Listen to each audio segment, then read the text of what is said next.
Olá, pessoal! Hoje eu e a Bárbara vamos apresentar sobre o filo ortonectida. E para a gente entender sobre esse filo, a gente tem que entender a origem dessa palavra, a etimologia. Então, o orto vem de reto e necta vem de nadar, ou seja, eles nadam em linha reta. Porém, nada impede eles que eles nadam em movimentos circulares, por exemplo. Então, para falar sobre a sistemática deles, eles são parasitas vermiformes, ciliados, bilatérios, altamente reduzidos, e atualmente existem 25 espécies reconhecidas oficialmente. Eles foram descritos inicialmente em 1877 por Giard, não podendo ser classificados na árvore da vida. E durante mais de um século eles permaneceram quase totalmente desconhecidos, com pouquíssimos estudos sobre depois dessa descrição. Atualmente eles são mais conhecidos, porém eles ainda são um filo enigmático quanto à sua posição filogenética exata. Durante muito tempo eles também foram relacionados com os plateumintos devido às semelhanças das larvas dos ortonectídeos com as larvas dos plateumintos trematódeos. E eles também já foram considerados um grupo de transição entre os metazoários inferiores e os bilatérios. Porém, os pesquisadores indicam que, na verdade, os ortonectídeos eles teriam mais características derivadas do que ancestrais. Então, atualmente, eles são classificados como bilatéria. Com o avanço da filogenia molecular, eles puderam ser classificados dentro dos bilatérios. Antigamente também considerava-se que os ortonectídeos e os rombozoas formavam um filo denominado mesozoa, que esses dois filos estavam unidos dentro de um só, porém hoje em dia considera que eles não possuem qualquer relação direta e eles nem sequer são classificados como grupos irmãos na árvore filogenética. Então aqui a árvore filogenética, a gente tem os ortonectídeos classificados dentro dos protostomados, dentro do clado dos animais que fazem clivagem espiral. Porém, ainda existem uma série de incertezas em relação à posição filogenética exata. Alguns estudos, por exemplo, apontam que ele deveria estar classificado como junto com os Lophotrochozoa. Também no próprio livro do Gilbert, a gente encontra eles poderiam estar junto com os anelídeos, eles têm relação com os anelídeos. Então, no momento, continuam-se as incertezas. Aí as características, a fêmea ela é maior que o macho, ela mede cerca de 1 milímetro, o macho geralmente é menor. Eles são todos parasitas, porém os adultos eles deixam os hospedeiros para se reproduzir e quando eles deixam o hospedeiro eles se tornam livre-natantes. Eles possuem camada de células em forma de anéis por todo o corpo e geralmente está alternado essas camadas entre anéis ciliados e não ciliados. Ainda algumas espécies elas possuem cutículas. Os adultos eles possuem os poros genitais localizados na porção intermediária do corpo. Eles estão geralmente nas camadas de anéis não ciliados. E eles possuem células musculares, sendo 4 delas longitudinais e de 9 a 11 circulares. Eles são animais com morfologia bastante simplificada, não possuem cavidades corporais, órgãos bem definidos, trato digestivo e nem sistema nervoso. Porém, eu coloquei um asterístico porque no livro do Brusca está apontando que eles não possuem sistema nervoso, porém, em algumas outras literaturas a gente encontra que, na verdade, eles teriam esse sistema nervoso, porém seria um sistema nervoso reduzido, com pouquíssimas células, de 10 a 12 células. Aí aqui é uma imagem que a gente encontrou num vídeo do YouTube, esquematizando sobre a anatomia desses animais. Eles têm, então, a parte externa do corpo coberta por cílios. Aqui em verde está representado onde ficaria o sistema nervoso. Em vermelho seria o sistema muscular. E essas célulazinhas marrons são as gônadas. que ocupam quase todo o corpo do animal, como está representado aqui. Aqui é uma imagem de microscopia. Então, aqui externamente tem a parede corporal.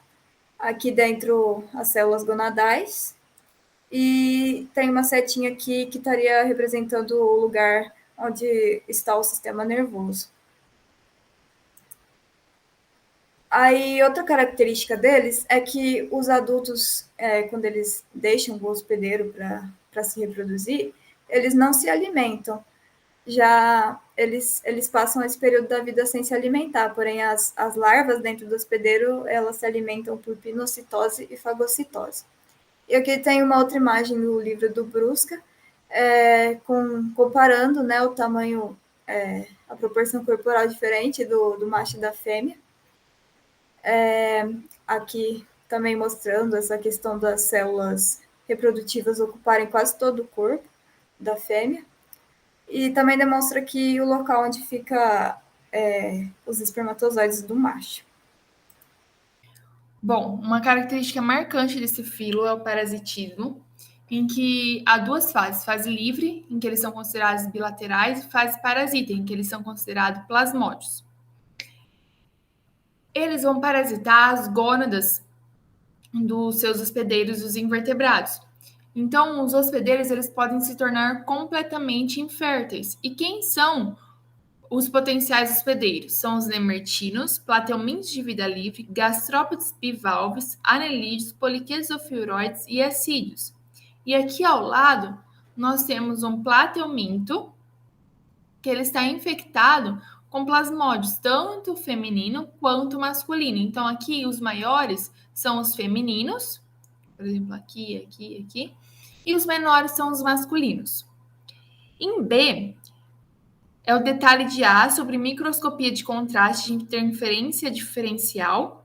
E em C, nós temos uma micrografia eletrônica de varredura feminina de instância variável. Então, aqui nós vamos falar sobre o ciclo de vida.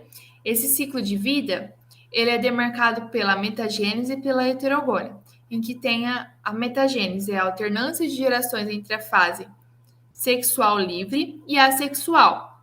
E a heterogônia, ela é a alternância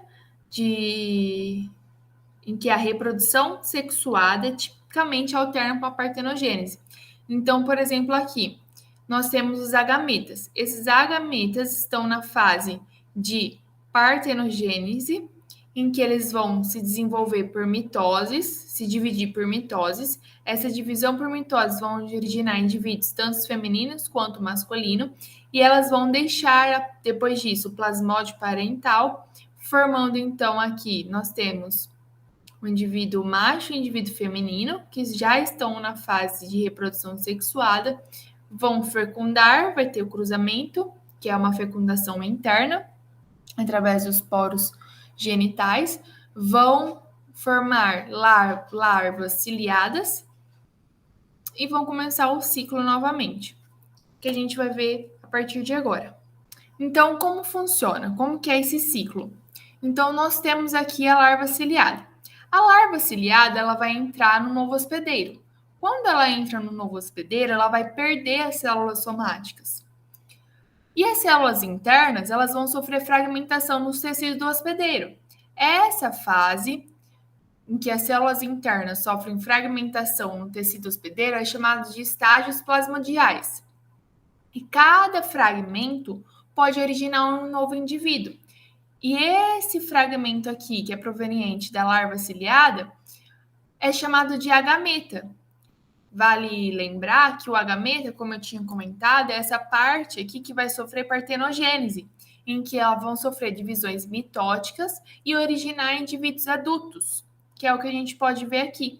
Então, é um momento de reprodução assexuada, em que os agametas vão se desenvolver, formando indivíduos adultos sexuados, ou seja, os sexos são bem definidos de feminino e masculino. Eles vão deixar o plasmódio parental, ou seja, vai ter essa saída aqui dos indivíduos, então eles deixam o plasmódio parental e vai entrar um momento de reprodução sexuada. Por quê? porque eles vão desenvolver, né, eles vão produzir, na verdade, os espermatozoides e ovócitos, e com a fecundação vai formar o zigoto, e do zigoto vai desenvolver a larva ciliada, e começando o ciclo novamente. Então, o ciclo de vida. A cópula ocorre através dos poros genitais, os óvulos fertilizados se desenvolvem no interior da fêmea. E aqui a gente tem um breve resumo do que a gente acabou de ver aqui sobre esse ciclo. Sobre o ciclo de vida, é importante também salientar que a maioria das espécies são gonocorística, ou seja, tem sexo feminino e masculino, separadamente. Mas algumas são hermafroditas, como ocorre, por exemplo, nessa espécie aqui. Os indivíduos assexuados que vão dominar o ciclo de vida. E alguns ortonectídeos causam lesões graves ao hospedeiro, porque como a gente viu, eles são parasitas. E os parasitas, eles vão parasitar as gônadas dos hospedeiros. Então, pode causar várias lesões, como eu tinha dito anteriormente, que pode até deixar o hospedeiro infértil. Como, por exemplo, ocorre nessa espécie aqui bem conhecida, no Ophiuroide. E essa outra espécie, ela parasita no molusco bivalve e destrói as gônadas dos seus hospedeiros. Nessa espécie aqui, as larvas parecem entrar no hospedeiro por meio das bursas genitais e do trato digestivo. E a cópula nesses organismos, eles são muito rápido, então ocorre de 30 a 40 segundos em toncha variabilis. E o desenvolvimento embrionário ainda não foi descrito. Aqui nós temos a imagem do ciclo de vida, ainda em que, aqui sobre essa espécie, Rofalura ophiocome, em que é um ortonectídeo bem estudado, encontrado no noroeste do Pacífico, que em A gente pode ver o estágio plasmodial, em que lembra que a gente viu aqui que o estágio plasmodial é essa transição aqui, que as células internas vão ser fragmentadas nos tecidos hospedeiros, sendo denominado isso, então, estágios plasmodiais. Então, aqui a gente pode ver essa fragmentação, a fragmentação em que pode gerar novos indivíduos, em que é chamado, por exemplo, de agametas, a fragmentação. A gente tem os embriões que estão em desenvolvimento e os núcleos plasmodiais. De B a D, nós temos os adultos sexuados que se vão desenvolver a partir das células plasmodiais. O E, a gente tem o cruzamento dos adultos. Então, aqui, como a gente pode ver, é o indivíduo feminino e aqui o macho. Repare novamente no tamanho, que a fêmea é muito maior do que o macho. E em F, nós temos a larva ciliada. Bom, essas são as referências bibliográficas que a gente usou, o livro do Françoso, do Brusca, do Giribet, e mais algumas outras literaturas que a gente acabou encontrando. E é isso. Obrigada, pessoal, pela atenção. Obrigada, tchau.